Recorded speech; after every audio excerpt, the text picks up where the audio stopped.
ನಮಸ್ಕಾರ. ನಾನು ನಿಮ್ಮ ಭಾಗ್ಯನಾರಾಯಣ ಬೊಗ್ಗವರಪು. ನೀವು ನೋಡ್ತಾ ಇದ್ದೀರಿ ಸುದ್ದಿ ಸರ್ಕಲ್.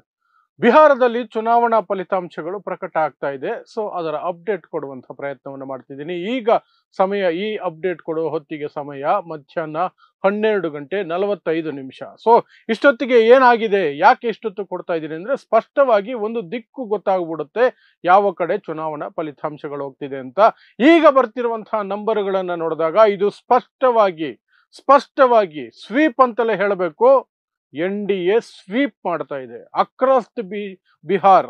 ಪ್ರತಿ ಜಿಲ್ಲೆಯಲ್ಲೂ ಸಹ ಸ್ವೀಪ್ ಮಾಡ್ಕೊಂಡು ಹೋಗ್ತಿದೆ. ಅದಕ್ಕೆ ಕಾರಣಗಳು ಅದು ಬೇರೆ ವಿಚಾರ, ಬಟ್ ಸ್ವೀಪ್ ಮಾಡ್ಕೊಂಡು ಹೋಗ್ತಿದೆ. ಹಾಗಾದ್ರೆ ಈಗ 12:45 ಇರುವಂತಹ ಅಂಕಿಅಂಶಗಳು ಏನು ಅಂದ್ರೆ NDA 194 ಇದೆ. ಇಂಡಿಯಾ ಅಥವಾ ಮಹಾಗಠಬಂಧನ್ ಕೇವಲ 45 ಸೀಟುಗಳಲ್ಲಿ ಮಾತ್ರ ಮುನ್ನಡೆಯನ್ನ ಸಾಧಿಸ್ಕೊಂಡು ಹೋಗ್ತಿದೆ. ಇತರರು ಒಂದು 5 ಕಡೆ ಮುನ್ನಡೆಯನ್ನ ಸಾಧಿಸ್ಕೊಂಡು ಹೋಗ್ತಿದ್ದಾರೆ. ಇನ್ನು ಎಲೆಕ್ಷನ್ ಕಮಿಷನ್ ನ ವೆಬ್ಸೈಟ್ ಪ್ರಕಾರ ಹೋಗೋದಾದ್ರೆ, ಯಾಕಂದ್ರೆ ಅದೇ ಅಧಿಕೃತವಾದಂತಹ ಅಂಕಿಅಂಶಗಳು, ಅದರ ಪ್ರಕಾರ ಪಾರ್ಟಿ ವೈಸ್ ಕೊಡ್ತಿದ್ದಾರೆ. ಪಾರ್ಟಿ ವೈಸ್ ಅಲ್ಲಿ ಬಿಜೆಪಿ ನಂಬರ್ 1 ಪಾರ್ಟಿಯಾಗಿ ಹೊರಹೊಮ್ಮತಾ ಇದೆ. 89 ಸೀಟುಗಳಲ್ಲಿ ಅದು ಮುನ್ನಡೆಯನ್ನ ಸಾಧಿಸ್ಕೊಂಡಿದೆ. JDU ಅದರ ಹಿಂದೆ ಇದೆ, 79 ಸ್ಥಾನಗಳನ್ನು ಅದು ಪಡ್ಕೊಳ್ತಿದೆ. ಆ ನಂತರ RJD, ಬಹಳ ನಿರೀಕ್ಷೆ ಇಟ್ಕೊಂಡಿದ್ದಂತಹ RJD ತೇಜಸ್ವಿ ಯಾದವ್ಗೆ ದೊಡ್ಡ ಹೊಡೆತ ಬಿದ್ದಿದೆ. ಅದು ಕೇವಲ 30 ಸ್ಥಾನಗಳಲ್ಲಿ ಮಾತ್ರ ಮುನ್ನಡೆಯಲ್ಲಿದೆ. ಅದರ ನಂತರ ಬರ್ತಿರುವಂತಹ ಪಕ್ಷ LJP, ಚಿರಾಗ್ ಪಾಸ್ವಾನ್ ಅವರ LJP ಬಣ, ಅದು 21 ಸೀಟುಗಳಲ್ಲಿ ಮುನ್ನಡೆಯನ್ನ ಸಾಧಿಸ್ಕೊಂಡು ಹೋಗ್ತಿದೆ. ಲೆಫ್ಟ್ ಪಾರ್ಟೀಸ್, ಎಡಪಂಥೀಯ ಪಕ್ಷಗಳದೆಲ್ಲ ಒಂದು ಗುಂಪಿದೆ. ಆ ಗುಂಪು 6 ಸ್ಥಾನಗಳಲ್ಲಿ ಮುನ್ನಡೆಯನ್ನ ಸಾಧಿಸ್ಕೊಂಡಿದೆ. ಕಾಂಗ್ರೆಸ್ ಅತ್ಯಂತ ವೀಕ್ ಲಿಂಕ್ ಇರುವಂತಹದ್ದು ಮಹಾಗಠಬಂಧನ್ ಅಲ್ಲಿ. ಕಾಂಗ್ರೆಸ್ ಕೇವಲ 4 ಸ್ಥಾನಗಳಲ್ಲಿ ಮಾತ್ರ ಮುನ್ನಡೆಯನ್ನ ಸಾಧಿಸ್ತಾ ಇದೆ. ಮಿಕ್ಕಂತೆ MIM ಸಹ 4 ಸ್ಥಾನಗಳಲ್ಲಿ ಮುನ್ನಡೆ ಸಾಧಿಸ್ತಾ ಇದೆ. ಇದು ಬಹಳ ಗಮನಾರ್ಹವಾದಂಥದ್ದು. ಕಳೆದ ಬಾರಿಯೂ ಸಹ 6 ಜನ ಗೆದ್ದಿದ್ರು, ಅದರಲ್ಲಿ 4 ಜನ RJDಗೆ ಹೋಗ್ಬಿಟ್ಟಿದ್ರು, ಅದು ಬೇರೆ ವಿಚಾರ. ಬಟ್ MIM ಇಷ್ಟು ಸ್ಥಾನಗಳನ್ನ ಗೆಲ್ತಾ ಇದೆ ಅಂದ್ರೆ ಆ ಏನು ಪೂರ್ವಾಂಚಲ್ ಭಾಗ ಇದೆ ಅಲ್ಲಿ ದೊಡ್ಡ ಮಟ್ಟದಲ್ಲಿ ಮುಸ್ಲಿಂ ಮತಗಳು ಛಿದ್ರವಾಗಿದ್ದಾವೆ ಅಥವಾ ಇಬ್ಬಾಗ ಆಗಿದ್ದಾವೆ ಅಂತಲೇ ಅರ್ಥ ಮಾಡ್ಕೊಳ್ಬೇಕು. ಅದರಿಂದ RJD ಮತ್ತು ಕಾಂಗ್ರೆಸ್ಗೆ ಪೆಟ್ಟು ಬಿದ್ದಿರುತ್ತೆ ಆ ಕ್ಷೇತ್ರದಲ್ಲಿ. ಬಟ್ ಒಟ್ಟಾರೆಯಾಗಿ ದೊಡ್ಡ ಮಟ್ಟದಲ್ಲಿ ಬಿಹಾರದಲ್ಲಿ NDA ವಾಪಸ್ ಸರ್ಕಾರಕ್ಕೆ ಬರ್ತಾ ಇದೆ, ಅದಂತೂ ಖಾತ್ರಿಯಾಗಿದೆ. ಸೊ ಇನ್ನು ಬೇರೆ ವಿಚಾರಗಳನ್ನ ನೋಡಿದಾಗ, ಮತಗಳ್ಳತನ, ವೋಟ್ ಚೋರಿ, EVM ಜೊತೆ ಆಟ, ಸಿಸ್ಟಮ್ ಅನ್ನ ಬಳಸ್ಕೊಳ್ಳುವಂತಹದ್ದು ಎಲ್ಲವೂ ಸಹ ನಡೆದಿದೆ ಅನ್ನೋದ್ರಲ್ಲಿ ಯಾವ ಅನುಮಾನನೂ ಬೇಕಾಗಿಲ್ಲ. ಯಾಕಂದ್ರೆ ಎಲೆಕ್ಷನ್ ಕಮಿಷನ್ ನಡೆ ಆಗಿತ್ತು.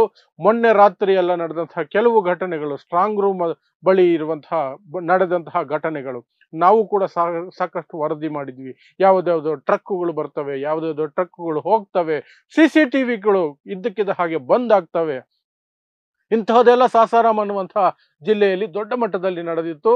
ಅದರ ಜೊತೆಗೇನೆ ಮೊದಲಿನಿಂದಲೂ ಕೇಳಿ ಬರ್ತಾ ಇರುವಂತಹದ್ದು ಈ SIR ಮೂಲಕ ಏನೋ ಒಂದು ಗೇಮ್ ಅನ್ನ ಎಲೆಕ್ಷನ್ ಕಮಿಷನ್ ಆಡ್ತಿದೆ ಅಂತ.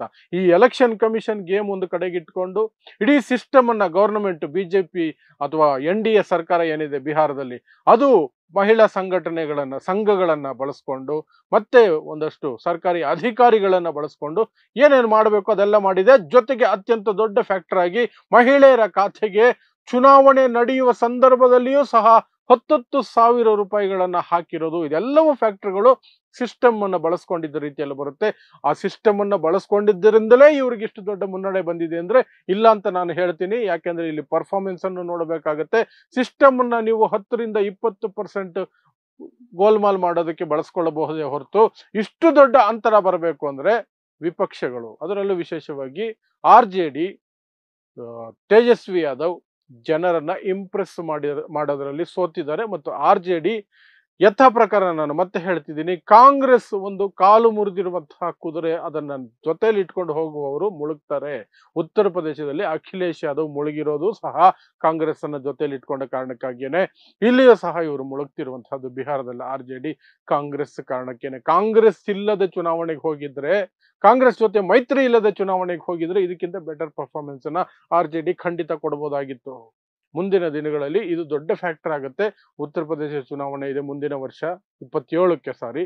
ಆ 27ರಲ್ಲಿ 2027ರಲ್ಲಿ ಸಮಾಜವಾದಿ ಪಕ್ಷ ಕಾಂಗ್ರೆಸ್ ಜೊತೆ ಹೋಗುತ್ತಾ ಇಲ್ವಾ ಅನ್ನೋದಕ್ಕೆ ಈ ಒಂದು ಫಲಿತಾಂಶಗಳು ಇವತ್ತು ಬಂದಿದ್ದಾವಲ್ಲ, ಇವು ದೊಡ್ಡ ಮಟ್ಟದಲ್ಲಿ ಒಂದು ಸೂಚನೆಯನ್ನ ಕೊಟ್ಬಿಡುತ್ತೆ ಅಖಿಲೇಶ್ ಯಾದವ್ಗೆ. ಅವರು ಜಾಗೃತರಾಗಬಹುದು ಕಾಂಗ್ರೆಸ್ ವಿಚಾರವಾಗಿ. ಸೊ ಒಟ್ಟಾರೆಯಾಗಿ ಈಗ ಬಂದಿರುವಂತಹ ನಂಬರ್ಗಳನ್ನ ನಾನು ಮತ್ತೆ ಇನ್ನೊಂದು ಬಾರಿ ಹೇಳ್ಬಿಡ್ತೀನಿ ಏನಾಗಿದೆ ಅಂತ.